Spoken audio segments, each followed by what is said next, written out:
Hey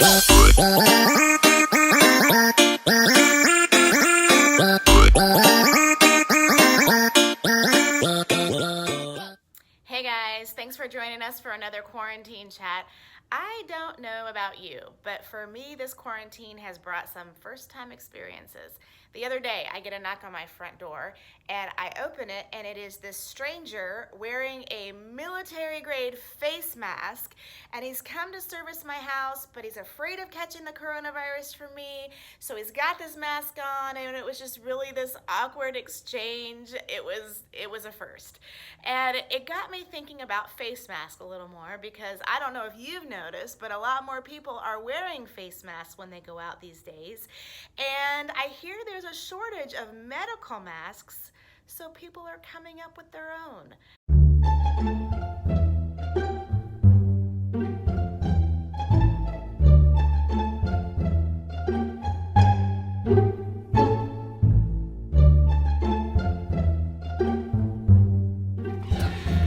Would you be ashamed to walk around with me if I was wearing this? Yes. Well, think about it for a minute. No, I made up my mind. Wow. Yeah.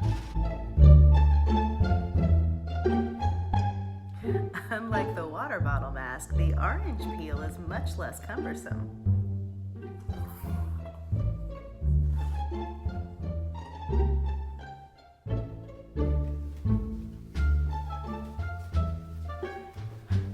What? Video games? Don't you know that the coronavirus can last on plastic up to 3 years? Is that so? Yes, you need to wear this. No, come on, it's the power of citrus. This last option feels wrong, but I Googled it, so we're gonna go for it.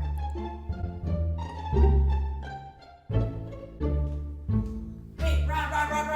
Yes. I think that you need this. Oh my god. Is You it a know. plastic bag? Yeah, because coronavirus is airborne, and so this is gonna protect you. If you have This no is child abuse. Yeah, but if you have no air. Things are definitely staying interesting at my house. This quarantine has brought about a lot of new experiences. Surprisingly, not everybody is on board with all of those experiences, but that is okay. Seriously though, one of the things that this quarantine has given me is the opportunity to slow down. It is not a secret that we come from this culture that is a go, keep pushing kind of culture. And we often are moving at this breakneck speed. And even when we have moments where we could slow down, these spaces where we don't have something specific going on, we usually fill that space up with noise, with stuff, right? Even during this quarantine, I've got more time, but my first inclination at home is to turn the TV on, turn the music up, do these things to fill up this space with noise. It's really interesting because the Bible has a lot to say about being still and about being quiet. There's a verse in Psalms that you're probably familiar with. It says, "Be still and know that I am God." I think it's really interesting that God says to us, not just know that I am God, but he says beforehand, be still. It was like he has some insight into us, big surprise, that we were gonna have this propensity to go. And if we were going to be able to know him, if we were going to be able to hear him, we were gonna have to stop first. We were gonna have to stop and be still. And you know, I've had a lot of students come to me and say, Amy, I don't know what it is like to hear the voice of God. I don't even know what I would be looking for. And there have even been seasons in my life where I am not sure I'm hearing the voice of God. And I think there's a lot of questions we can ask when that happens.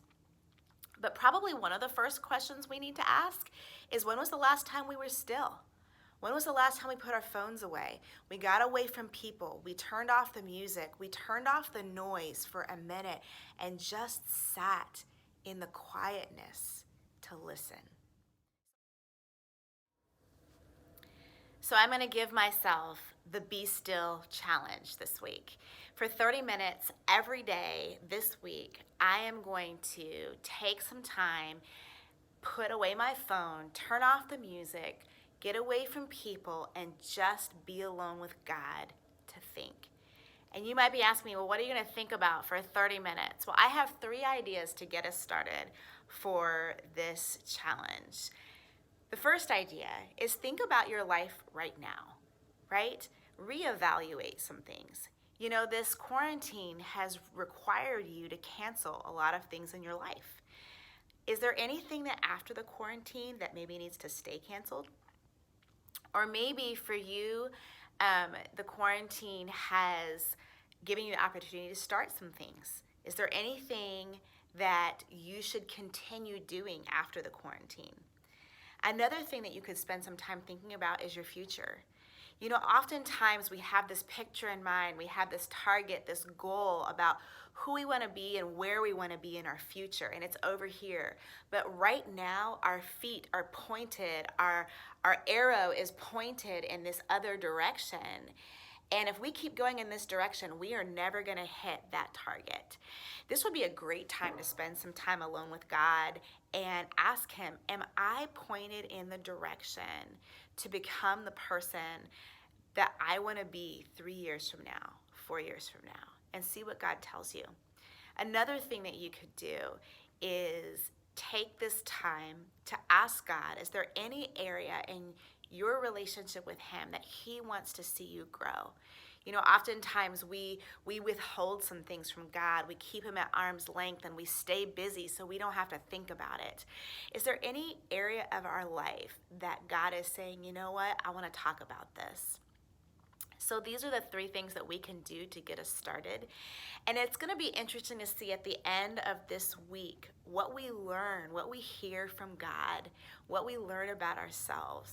I hope that you will take this challenge with me, and I would love to hear what God shows you. I hope you guys have an awesome week. Take care.